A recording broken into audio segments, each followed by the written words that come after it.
आज आपण तांदळाची खीर बनवणार आहोत। ही तांदळाची खीर आपल्याला गणपतीत किंवा काही सणाला आपण बनवू शकतो किंवा रोज आपल्याला आवडत असेल कधी खावीशी वाटली तरी बनवू शकतो।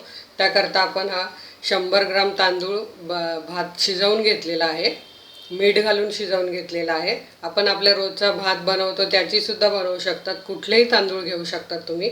त्यात घालण्याकरता हे अर्धा लिटर दूध आणि अर्धा लिटर पाणी घेतलेलं आहे। तांदूळ बारीक करण्याकरता 1 ग्लास पाणी घेतलेलं आहे।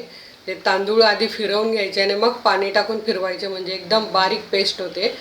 खोबरं आणि साखर बारीक करून घेतलेलं आहे। हे अर्धी वाटी खोबरं आहे, सुकं खोबरं, आणि त्यात 4-5 चमचे साखर घालून बारीक करून घेतलेलं आहे। साखर घातल्यामुळे काय होतं, खोबरं एकदम बारीक होतं आणि खोबरं बारीक होऊन ते दातात अडकत नाही। 1 वाटी साखर घेतलेली आहे, जायफळ किसून घेतलेले अर्धा चमचा, चारोळी घेतलेली आहे सजावटी करता, काजू आणि बदाम घेतलेले आहे सजावटी करता। आता आपण हे तांदूळ मिक्सरमध्ये बारीक करून घेणार आहोत। हे बघा, हे कसे आपले तांदूळ एकदम बारीक झालेले आहेत, यात एकही दाणा दिसत नाही आहे तांदळाचा। असं हे एकदम पेस्ट करून घ्यायची आहे, त्याच्यामुळे ही खीर बासुंदीसारखी लागते, कोणाला कळतही नाही ही तांदळाची खीर आहे। आता आपण हे टोपात घालून घेणार आहोत। हे आता आपण या पातेल्यात अर्धा लिटर दूध आणि अर्धा लिटर पाणी घालून घ्यायचं। त्यात लगेच हे आपण पेस्ट केलेली ती घालून घ्यायची आणि ढवळत राहायचं आहे।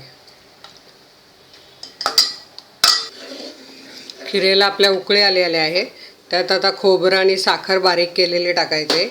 हे जायफळ पण आपण साखरेमध्ये मिक्स करून घ्यायचं आहे, म्हणजे ते हे होतं, आणि असं हलवून घ्यायचं आहे। खीर उकळताना पण आधी ती पूर्ण हलवत राहायचं असं, म्हणजे खाली ती लागत नाही आणि मग छान वास येतो त्याचा। अशी आपली खीर तयार झालेली आहे। आता आपण तिला गार्निश करणार आहोत। हे बघा, अशी सुंदर आपली खीर झालेली आहे। त्यात आपण हे चारोळी, काजू बदाम हे टाकून घेणार आहोत।